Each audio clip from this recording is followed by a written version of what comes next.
오늘 아침 우리에게 주시는 하나님의 말씀, 요한복음 11장입니다. 25절, 26절. 자, 함께 읽습니다. 예수께서 이르시되 나는 부활이요 생명이니 나를 믿는 자는 죽어도 살겠고 무릇 살아서 나를 믿는 자는 영원히 죽지 아니하리니 이것을 내가 믿느냐. 아멘. 자, 한 곳 더 보겠습니다. 고린도전서 15장 강단 말씀이죠. 51절에서 58절 284페이지 같이 읽습니다. 보라, 내가 너에게 비밀을 말하노니 우리가 다 잠잘 것이 아니요 마지막 나팔에 순식간에 호련히 다 변화되리니 나팔 소리가 나며 죽은 자들이 썩지 아니할 것으로 다시 살아나고 우리도 변화되리라. 이 썩을 것이 반드시 썩지 아니할 것을 입겠고 이 죽을 것이 죽지 아니함을 입으리로다. 이 썩을 것이 썩지 아니함을 입고 이 죽을 것이 죽지 아니함을 입을 때에는 사망을 삼키고 이기리라고 기록된 말씀이 이루어지리라. 사망아, 너희 승리가 어디 있느냐? 사망아, 내가 쏘는 것이 어디 있느냐? 사망이 쏘는 것은 죄요, 죄의 권능은 율법이라.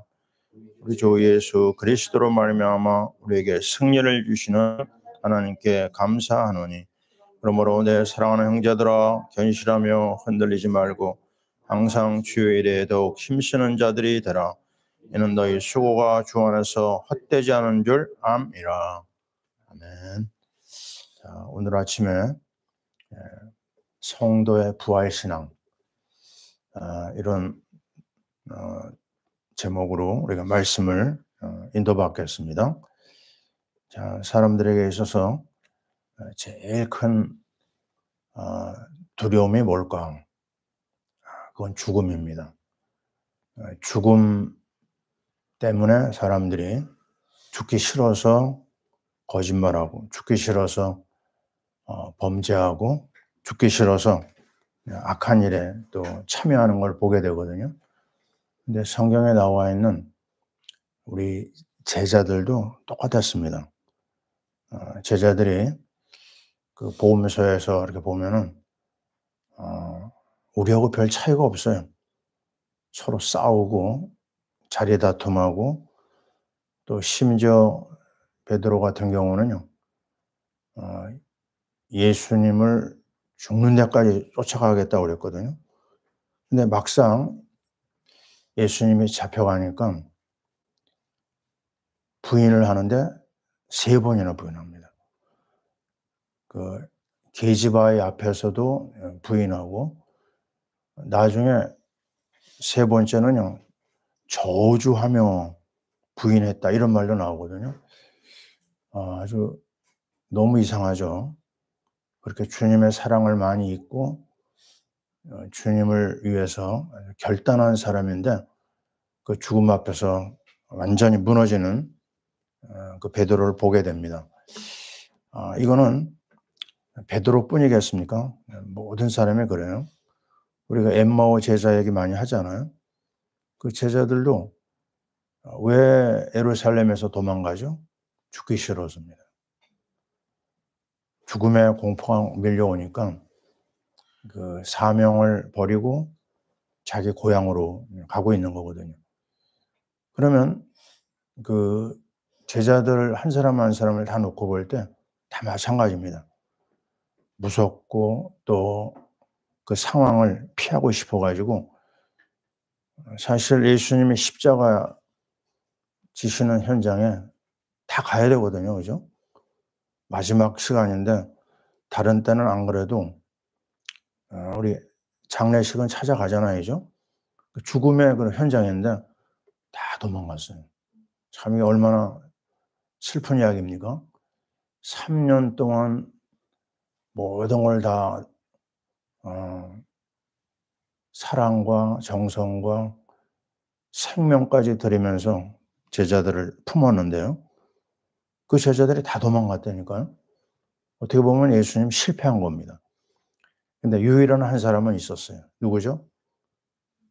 사도 요한은 그 자리를 지킵니다. 이 상황을 쭉 놓고 볼 때요. 전혀 대안이 없거든요. 소망이 안 보이거든요. 근데 딱 반전이 일어납니다. 어디서요? 예수님이 부활하시고 나서 나타난 사도행전은 완전히 달라져요. 그 도망가고 부인하던 그 베드로가 내가 감히 어떻게 예수님처럼 십자가를 못에 박히겠느냐. 거꾸로 십자가에 못 박혀 죽습니다. 베드로가요. 그 엠마오 두 제자 보세요. 딱 예수님 만나서 말씀을 통해서 부활의 주님을 만나고 나니까요. 그들이 어떤 얘기를 하고 있죠? 말씀을 풀어주실 때 우리 마음이 뜨겁지 아니하더냐. 거기서 믿음이 회복이 됩니다. 말씀을 통해서 믿음이 회복되고 통해 그 상황에서요. 사명을 회복합니다. 그래가지고 그 무서운 땅 예루살렘을 향해서 그들이 찾아가는 걸 볼 수 있거든요. 그리고 제자들 전부 다 사도 요한 빼놓고 전부 다 순교했어요. 바울도 마찬가지고요. 자, 이 상황을 우리가 놓고 볼 때요. 자, 사람들이 이 죽음을 다 싫어하는데 어떻게 이 사람들은 이럴 수 있을까? 머리로는 이해가 안 되는 겁니다. 우리는 오늘 이 부활의 이 말씀 앞에 다시 섰는데요. 이번 한 주간 내내 부활을 묵상하거든요. 사람들이 피하고 싶어하고 또 무서워하는 죽음을 왜 그들은 그 속으로 들어갔을까? 맛을 본 겁니다. 어디서요? 스데반 선교사, 스데반 집사를 잘 보면은요, 어떤 장면이 나오죠? 뭘 봤죠? 그가 본 거는 하늘이 열리는 걸 봤어요. 그가 또 뭘 봤느냐? 예수님이 하나님 우편에 서 계신 걸 봤어요. 영광을 보고 하늘에 열리는 걸 보면요, 달라집니다. 그리고 주님을 봤어요. 주님이 일어나서 그 스데반을 환영하는 그 상황을 보면서 그 심령 속에 하나님의 은혜가 임한 겁니다. 예수님하고 똑같은 기도를 하죠. 저들의 죄를 사하여 주옵소서. 왜 그러느냐? 봤기 때문에 그래요. 정말 하나님의 은혜, 하나님의 사랑, 하나님의 그 권능을 본 사람은요, 달라집니다. 저는 저 자신을 가만히 놓고 볼 때 굉장히 약하거든요. 또 우유부단한 게 나한테 있는 걸 봤어요.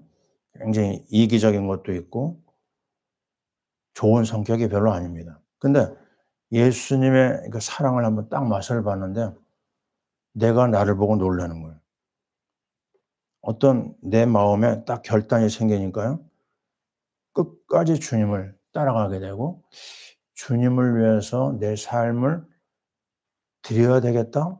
그 마음이 내 안에 생기더라고요. 그래서 예수님을 위해서 내가 어떻게 하면 헌신할까?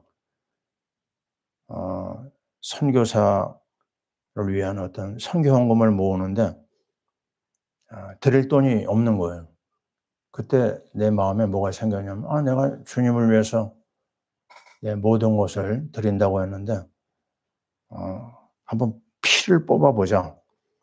그래가지고 서대문에 있는 적십자병원에 가가지고 피 360cc를 뽑아가지고 그 1,200원 받은 돈을 가지고 선교비를 냈어요. 아무것도 아니다. 주님을 위해서 내가 생명을 드리겠다고 하는 이게 뭐가 문제가 되느냐. 그러면서 말씀 운동을 정말 대학 4년 동안 하루도 빠짐없이 그 운동에 참여했던 기억이 납니다. 그리고 나서 이날까지 한 번도 나의 신앙을 후회한 적이 없어요. 왜요? 이 주님의 사랑을 받거든요. 주님의 그 놀라운 십자가 사랑, 그리고 나를 위해서 모든 것을 다 열어놓으신 부활신앙의 맛을 조금 봤는데 내 삶이 변화가 일어나더라고요. 자, 오늘 우리는 고린도전서 15장에서 얘기하는 이 장면을 봐야 됩니다. 뭐라고 얘기하죠? 나팔 소리가 나며 그랬어요. 빵빠레가 울려 퍼지는 그 시간이 옵니다. 주님이 공중에 이제 재림하시는 거예요. 그 재림할 때 어떤 일이 벌어지죠? 썩지 아니할 것으로 다시 살아나고 무덤에 있는 자들이 다시 살아나는 걸 말합니다. 그리고 썩을 것이 썩지 아니함을 입고 죽을 것이 죽지 아니함을 입는 사망 권세가 무너지는 그 시간이 옵니다. 그래서 이 부활신앙은요, 재림신앙하고 연결되어 있어요. 계시록 22장 20절에 주님이 우리에게 말씀하셨어요. 내가 진실로 속히 오리라 하시거늘 아멘 주 예수여 오시옵소서. 한번 따라해 볼까요? 아멘 주 예수여 오시옵소서. 이게 우리의 삶 속에서 계속 확인되어야 됩니다. 재림에 대한 얘기 요즘 잘 안 하더라고요. 많은 교회가 얘기 안 합니다. 우리 어릴 때는 제가 교회를 안 다녔는데도요, 재림의 찬양을 사람들이 많이 하는 걸 봤어요. 아마 그때 많이 어려웠기 때문에 어렸던 것 같아요. 지금 해야 됩니다, 지금. 그날이 언제인지 몰라요. 그래서 세 가지가 세트예요. 뭐가요? 부활신앙, 재림신앙, 또 하나 뭐죠? 순교신앙입니다. 이 세 가지가 같이 움직여요. 우리가 주일 오후에 재림신앙의 메시지 들었죠? 맞습니다. 주님이 나를 위해서 모든 걸 주셨어요. 그리고 주님이 우리를 위해서 더 크고 아름다운 것을 준비해 놓으셨습니다. 저는 어제 말씀 사역하면서 마라의 쓴물이 십자가 나무가 들어가는 순간 뭐로 변하죠? 쓴물이 단물이 됩니다. 그것만 해도 감사한데 그 다음에 자세히 보니까요. 엘림이라고 하는 오아시스가 기다려요. 그 오아시스에는 종려나무가 70조가 있고 샘이 12개가 있어요.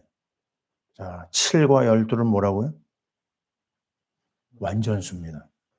3 곱하기 4는 10이고요. 3 더하기 4는 7입니다. 3은 하늘의 수예요. 4는요, 땅의 수입니다. 3하고 4가 합쳐지면서 완벽한 수가 나오거든요. 그건 뭘 말하느냐? 천국입니다. 하나님의 나라입니다. 거기에 무엇이 기다리고 있느냐? 우리가 원하는 것 이상의 모든 게 준비되어 있어요. 그게 바로 뭐죠?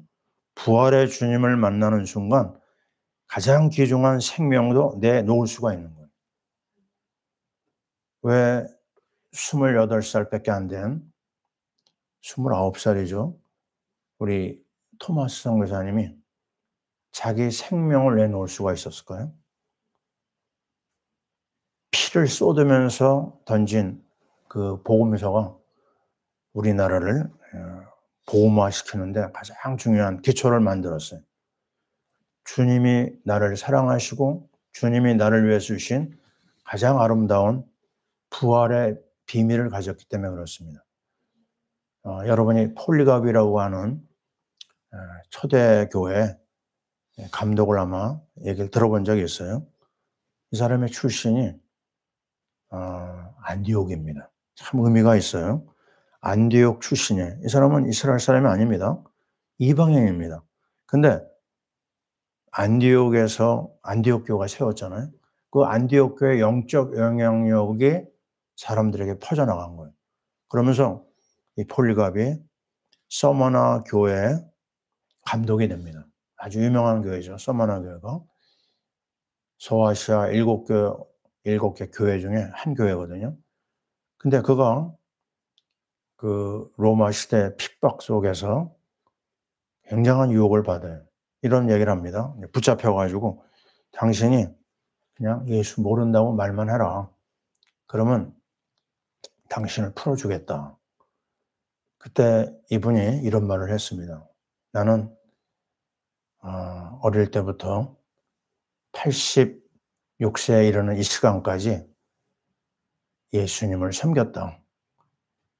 그 86년 동안 내가 받은 은혜가 너무나 많고 주님의 사랑과 주님의 그 구원의 은혜, 내가 어떻게 잊을 수 있겠느냐? 내가 어떻게 그분의 사랑을 배반하겠느냐? 그러면서 그 화형을 당하고 그의 마무리 인생을 우리에게 보여주고 있거든요. 어떻게 내가 배반하겠느냐? 내가 어떻게 주님을 욕할 수 있겠느냐? 그 주님의 사랑 앞에 나는 모든 것을 다 내려놓을 수가 있다. 맞습니다. 이 악한 시대, 이 음란한 시대, 정말 하나님의 영광보다는 자기 영광, 세상 영광을 따라가는 이 악한 시대에요. 우리가 어떻게 살아야 되겠느냐? 단순히 예수 믿고 위로받고 축복받고 거기에 머문다고 하면요, 그 신앙은 무너질 수밖에 없습니다. 주님이 말씀하셨어요. 마지막 때 믿는 자를 보겠느냐. 자, 여러분 한번 보세요. 너무나 많은 사람들이 예수 믿는 믿음을 저버리고 있습니다. 교회가 왜 이렇게 어려움을 당하고 있어요? 교회가 왜 많은 사람이 떠나가고 있습니까? 시대가 바로 그런 시대입니다. 세상에 좋은 것들이 너무나 많아요. 그러면서 주님을 거부하고 또 교회를 거부하고 엄청난 비극이 일어나고 있습니다. 자, 칼발트라고 하는 신학자가 남긴 말이 있어요. 성경에는 하나님의 말씀이 있다. 그 말이 뭐예요? 반대로 말하면 성경에는 하나님 말씀이 전부 있는 것이 아니다. 그 말이요, 독일을 흔들어 버렸어요. 그래서 어디까지 나가느냐? 아니, 말씀이 성경의 말씀이 아닌 것도 있는데 우리가 뭐 믿을 필요가 있느냐? 그래가지고 교인들이 교회를 안 가는 겁니다. 급기야는 교회가 거의 막 문을 닫을 지경이 됐어요. 저희가 독일 프랑크푸르트를 갔는데 그 큰 교회에 들어가 보니까 할머니 몇 사람이 앉아 있더라고요. 주일학교 없어진 지는 벌써 오래됐습니다. 드디어 독일에서 사신 신학이 나와요. 신은 죽었다. 그러고 나서 유럽 전체가 다 흑암에 잡혀버린 겁니다. 영국의 문제 알잖아요. 교회 다 넘어가고 술집으로 넘어가고 이슬람 사원으로 넘어가고 우리 제자가 우리를 데리고 가는데 아주 좋은 교회예요. 근데 뭐라고 하느냐? 목사님 이게 술집입니다 그러더라고요. 그 정도로 무너졌어요. 이 악한 세력, 십자가를 거부하고 부활을 거부하는 이 시대에 우리가 살고 있어요. 그렇다면 우리는 어디로 가야 되죠? 십자가 앞으로 가야 됩니다. 부활의 주님, 내가 사실적으로 체험해야 됩니다. 무엇으로요? 말씀으로. 말씀이 우리 가운데 임하면 우리 가운데 그 스데반이 본 것처럼요, 하늘이 열립니다. 하늘 보좌에 계시는 주님이 우리 가운데 임하는 걸 볼 수가 있어요. 자, 오늘 우리는 이 부활의 주님을 통해서 나의 가장 귀중한 생명을 드리는 결단이 있어야 될 줄 믿습니다. 나의 마음과 몸과 뜻과 정성을 다 모아서 주님의 십자가를 붙들고 부활의 증인으로 달려가는 여러분 모두가 될 수 있기를 바랍니다. 아멘. 사망아, 내가 이기는 것이 어디 있느냐? 사망아, 내가 쏘는 것이 어디 있느냐? 우리 주 예수 그리스도로 말미암아 승리를 주시는 주님을 찬양하라. 아멘입니다. 주님의 이 일에 흔들리지 않고 달려가는 여러분이 될 줄 믿습니다. 아멘. 기도하겠습니다. 할렐루야. 우리 믿음의 선배들이 걸어간 그 순교의 길, 제자들이 따라간 그 순교의 길, 우리 하나님께서 우리에게 십자가의 비밀을 통하여 순교의 이 축복 속으로 우리를 이끄시는 줄 믿습니다. 부활신앙, 재림신앙, 순교신앙이 우리의 것이 되게 하여 주옵소서. 주님을 사랑했던 믿음의 선배들의 길을 온전히 따라가도록 역사하여 주옵소서. 사망 권세가 덮여있는 이 땅에 빛 대신 부활의 주님을 증거하는 오늘 하루가 되게 하여 주옵소서. 우리 대한민국의 부활의 역사가 다시 일어나야 되겠습니다. 어둠의 세력은 무너지고 하나님의 영광이 드러나는 선교 제사장 국가 되게 하여 주옵소서. 우리 파라미션 교회가 하나님 아버지 십자가 신앙과 부활 신앙으로 무장하여 선교 프로젝트를 감당할 수 있도록 축복하시고 미전도 종족을 향한 하나님의 뜻을 이루게 하여 주옵소서. 오늘도 선교사님들 한 사람 한 사람들 속에 이 십자가와 부활의 능력이 함께하여 주옵소서. 이제는 우리 주 예수 그리스도의 크신 은혜와 우리 하나님 아버지의 사랑하심과 성령님의 역사하심이 십자가와 부활의 증인이 되고자 결단하는 주의 모든 권속들 위해 지금부터 영원토록 함께 있을지어다. 아멘.